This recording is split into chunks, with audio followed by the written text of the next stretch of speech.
America has been in the middle of a nursing shortage for years now, and some say it could get a lot worse thanks to the One Big Beautiful Bill Act. New changes will get rid of the Grad Plus loan program, which a lot of nursing students use to pay for school.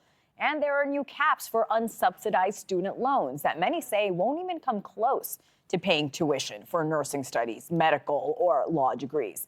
Dr. Jennifer Mensah Kennedy, president of the American Nurses Association, joins me this morning. Welcome to the show, doctor. Thank you. Thank you for having me. Of course. The math seems simple. No money to fund that education equals fewer nurses in these professions. Explain what really sticks out to you in this draft.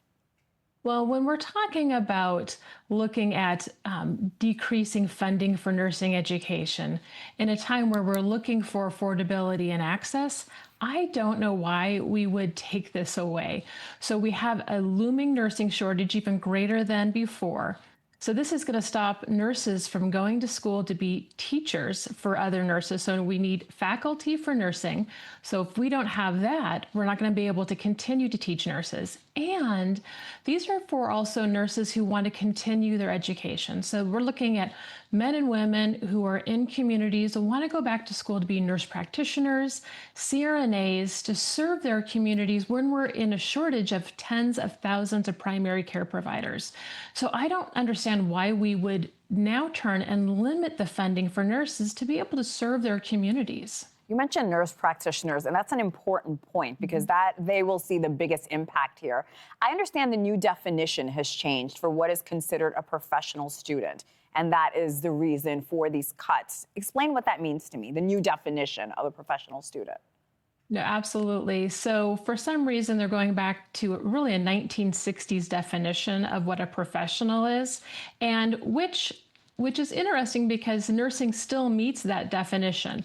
And what they're doing is looking for a high return on investment profession, which to me, again, is nursing, is advanced practice roles such as nurse practitioner. So we don't understand why they would exclude nursing from this initial definition as they look towards this rulemaking. So we're really asking the public, asking nurses to talk to members of Congress and alert them to this change, because nurses are professional, meet the definition, and are high impact and high investment areas that this country needs to continue to invest in. Very, very quickly here, Doc. There are a lot of critics who say we need to focus these funds somewhere else. What would you say to them?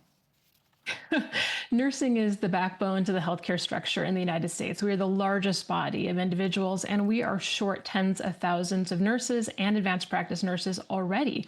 So why would we increase costs to the healthcare system when we're looking to decrease costs in the healthcare system, looking for accessibility?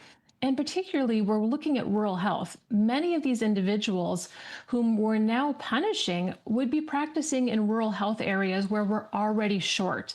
So It's vital that we get this, particularly for our rural communities. Yeah, I've talked to the head of a lot of rural hospitals, and they have been saying for years now there are so many shortages in these small towns.